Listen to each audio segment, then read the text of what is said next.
Hey, don't go anywhere. I'm going to tell you how I made $10,000 in 2 days. It's not get rich quick by no means, but stay with me. I'll tell you what I did.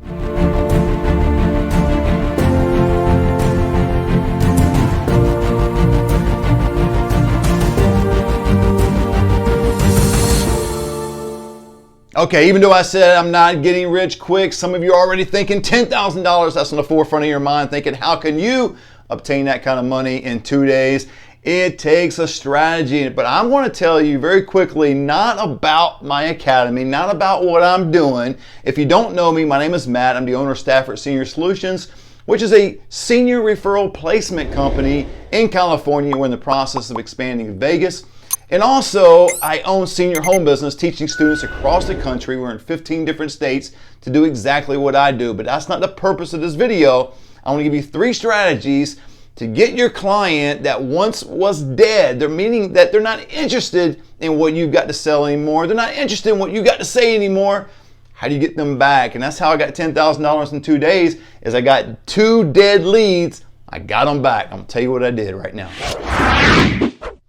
The first thing I did with each of these leads that were hot leads, or at least warm leads, I thought they were hot. I mean, everybody that talks to me should be thinking I'm hot, or the whole thing's hot. I'm just playing with you. But anyway, they were very much interested at the beginning of our conversation. Took them through a Zoom meeting. They both were in the market. They had a loved one that needed assisted living, needed a residential care home or a large community, needed my product. And you might be right where I'm at, talking to these individuals, but then to find out a day, 2, 3 later, they fall off. And they even told me, hey, you know what? We have chosen to go somewhere else. We've chosen to utilize a different vehicle, another service other than yours. And what I did, there's 3 things. Here's the first one, is number 1, I supported their decision.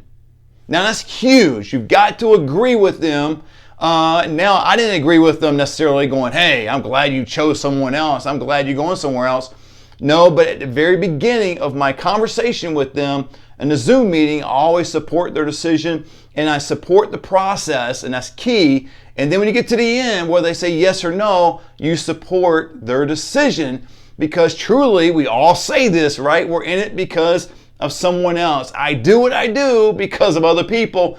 But then you're tested at the end of the process. When you get down to the very end, they've got to make a decision. If that decision is no, not to go with you, not to buy your product, then you go, oh my God.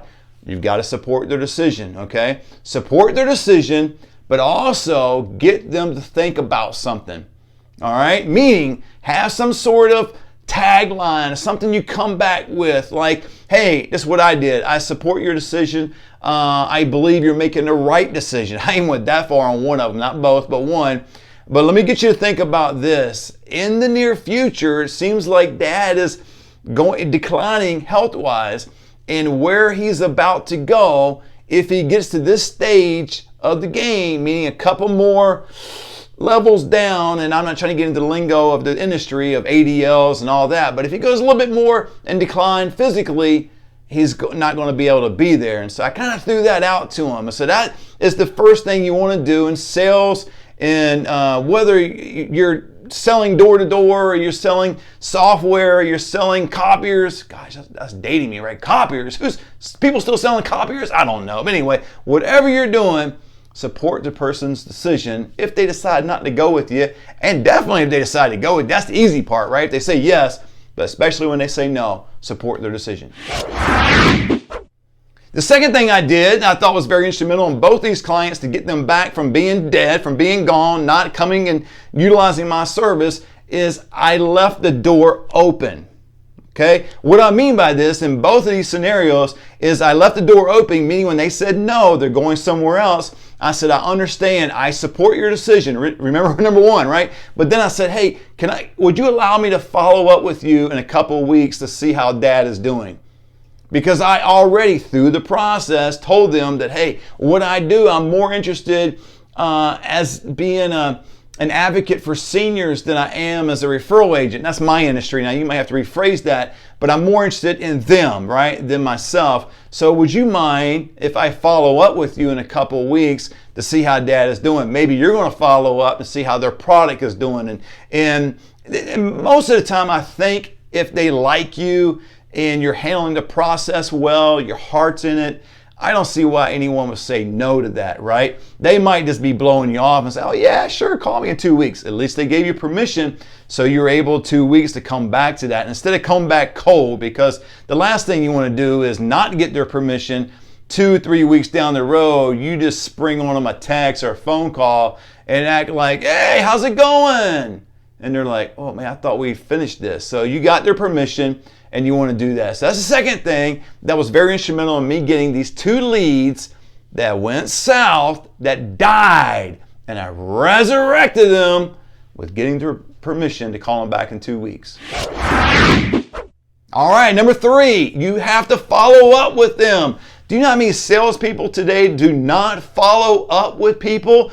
I can't tell you how many salespeople I've heard about and know of that will make one phone call and that's it. Maybe the second one, but then they kind of let it go, right? If they don't get something right away, they're not interested anymore. I don't understand it. You've got to be interested in your industry, whatever it is. I'm very much interested in the senior living referral business. That's what I do. And so I got their permission to follow up. So the third thing is you must follow up. Now the key in following up is I've got to follow up with value, some additional information, right? I can't just, I don't encourage, I guess you could, but I don't encourage you to send someone a text or call them and say, hey, you gave me permission to follow up in 2 weeks, so I'm just calling to see how things are going. Well, I think the natural tendency would be things are going just fine, or you know what, it hasn't been long enough, so let me continue to use the product or the service and I'll get back to you, which they never will, right? So what you want to do is follow up with some value, some information. And what I did is I text both of these individuals and I let them know there was another opportunity that just came up in the area. Now both these scenarios were true. I didn't make this up, and you don't want to make up information, because if you do, it's going to come back and bite you in the booty, man. I'm telling you, because they're going to ask you about it if they return that call or text, and you're going to be going, oh no, what do I do now? Now you're going to look like a fraud. You're going to look like somebody is phony. You're playing games, and you're going to reassure them why they didn't use you in the first place. So I had this legitimate opportunity, both scenarios. They were interested. It was a different location that was closer to where they were in both scenarios. One scenario, I was going to save the client $500 to $1,000, so that motivated them a little bit. But it was value. It was information that they did not have. Now, I've had times where I've done this before. Nothing happens. It's not foolproof. It's not 100%. They're going to come back to you. But you know what? You've raised the percentage of chance and opportunity for them to reach back out to you because you followed this process, okay? So you got to do that. Be diligent, write it down in your notebook or put it in your phone, or, you know, I got marker boards all over my office and I put it there and I call them back or text them in 2 weeks if I get permission to do that. And I don't know what the percentage is, but I'd say 25, 30 if I was to guess, of ones that say, yes, I'll use your service now. Now that might not seem high, but that's 25, 30% of what I did not have, right? So I would consider that a blessing. I would consider that, you know, well worth my time, and I would continue to repeat the process, and that's what I do. So obviously you try to get your client on board initially, but don't give up, man. It's like anything in life. If you give up, you have no way in the world to be victorious in that area, no way to win that scenario. But if you don't give up and you don't pester them and you do it in a very strategic way, you got an opportunity. And I want to encourage you to do that. Click the link below. I would love for you to listen to a webinar I've got about the senior referral business. It's amazing. It blesses my life, my family. It's all I do. If you don't know me and haven't seen all 180 videos I've got on YouTube, this is all I do. And I want to encourage you to watch the free webinar. Matter of fact, you see my number somewhere on the screen. You can text me and ask me about it, or something about your business. I would love to add value to you and help you out in any way I can. God bless.